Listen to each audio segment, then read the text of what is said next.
retaliate, as is Canada, to those tariffs. So there's going to be a lot of pressure on the American president when he arrives here on Friday. There will be some room for agreement between these countries. They've been working on other initiatives such as the education of girls around the world and progress for women in leadership issues.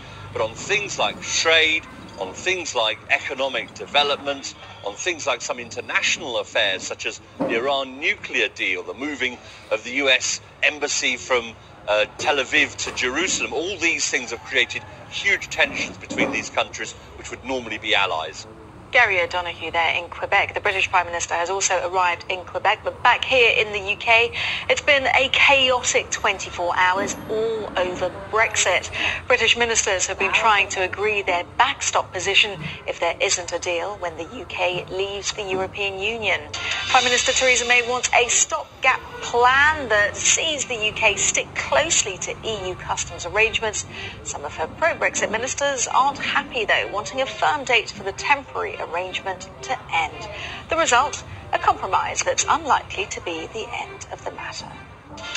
A software bug has meant that millions of Facebook users may have unknowingly posted private information to the public. The glitch set a user's post to be shared to everyone, even if that user had chosen a more restrictive option, such as the just share with friends of friends option. Facebook has apologized and says that the problem is now fixed. A South Korean tourist has been rescued after spending 6 days lost in the Australian wilderness.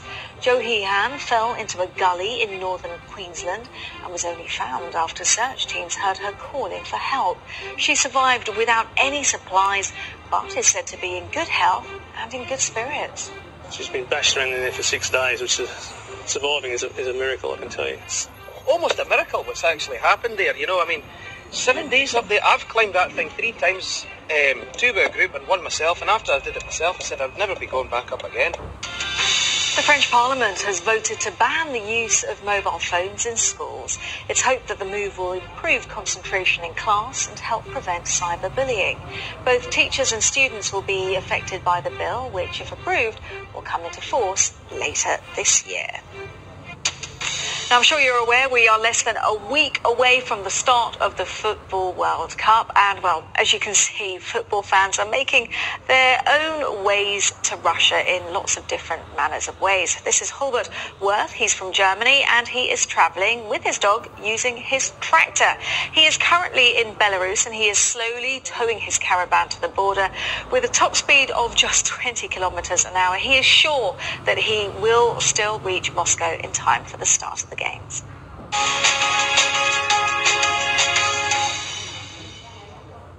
More now on our main news this hour, and that's the build-up to the summit between Donald Trump and Kim Jong-un, which begins on Tuesday right here in Singapore. It will, of course, be a face-to-face meeting between the leaders of America and North Korea, but several other countries will be watching events very closely. We asked our correspondents in 3 of the most interested nations to give us the view where they are.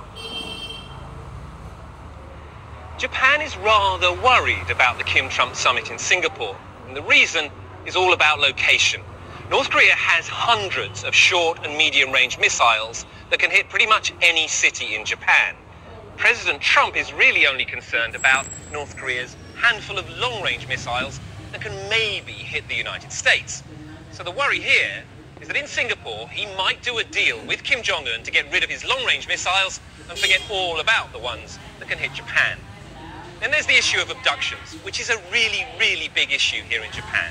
Prime Minister Abe has promised to get back all the Japanese citizens abducted by North Korea in the 1970s and 80s. President Trump has promised to help.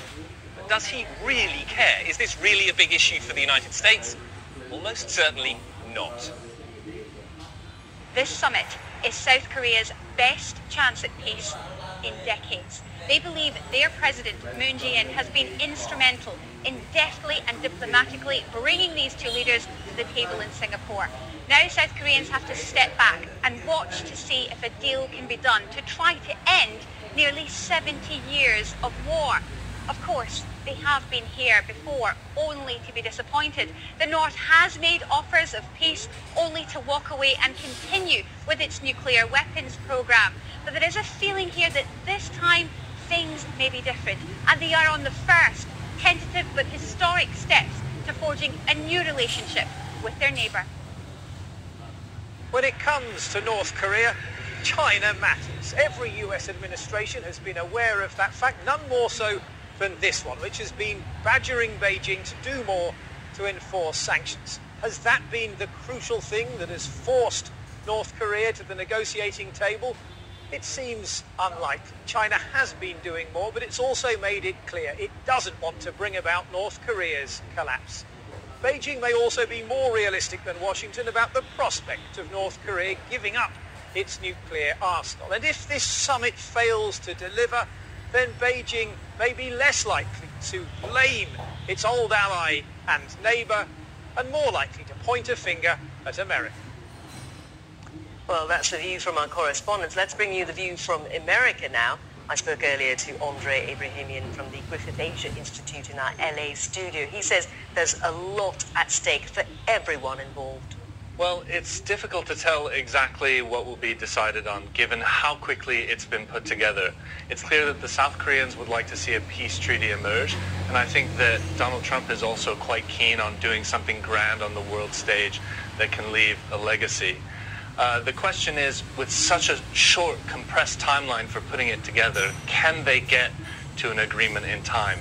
And I suspect they may not, but they will probably lay out a process by which a peace treaty could be reached. That's right, and you mentioned this process. We also heard from the US Secretary of State Mike Pompeo saying that Kim Jong-un has indicated to him personally that North Korea is keen to denuclearize, that both sides were approaching what he calls a common interpretation of the word denuclearization. So is he potentially being naive given the sobering history of talks North Korea has had with the parties involved? I don't think there's much naivete on the American side. I do think at this moment, however, they need to be clear about what they're willing to offer the North Koreans in terms of not only sanctions relief, but also normalization and security guarantees, possibly even an adjustment of U.S. forces in South Korea. I think that removing forces completely or ending the alliance with South Korea, which would represent Pyongyang's greatest wish, their dreams, their hopes, that's not on the table. But beneath that, what is the U.S. able to offer the North Koreans? And indeed, what will they accept from them? The U.S. dream is perhaps a 2-year rapid denuclearization timeline, and I don't think that's possible either. So, what kind of timeline and, at what stage is what given up by them? Now, Andre, aside from the nuclear issue, of course, much speculation that this meeting might also bring about a pact to formally end the Korean War. Is that likely? What else do you think will be likely from this meeting? I'm not sure if that's on the cards just yet, although there are rumors that Moon Jae-in is interested in going down to Singapore for the summit or just after the summit. If that emerges in the next couple days, I think that's a sign that they really will have reached a peace deal. If not, I think that the Americans are certainly going to need to see some movement on denuclearization before they can get to actually putting signatures on paper. Andre Abrahamian there speaking to me earlier. You're watching Newsday on the BBC. Still to come on the programme, organic molecules on Mars. NASA announces a tantalising new discovery on the Red Planet. Also coming up on the programme, closer to home, Singapore's chefs cook up something special ahead of the Trump-Kim summit.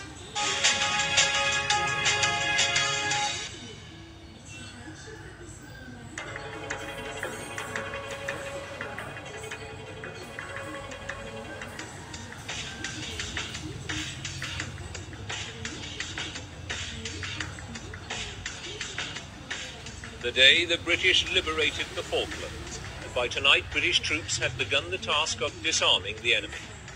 In the heart of the West German capital, this was Gorby mania at its height. The crowd packed to see the man who for them has raised great hopes for an end to the division of Europe. Michael Jackson was not guilty on all charges. The screams of the crowd, testament to his popularity and their faith in his innocence. As long as they'll pay to go see me, I'll get out there and kick them down the hill. What does it feel like to be the first man to go across the channel by your own car? It's pretty neat. Feels marvelous, really.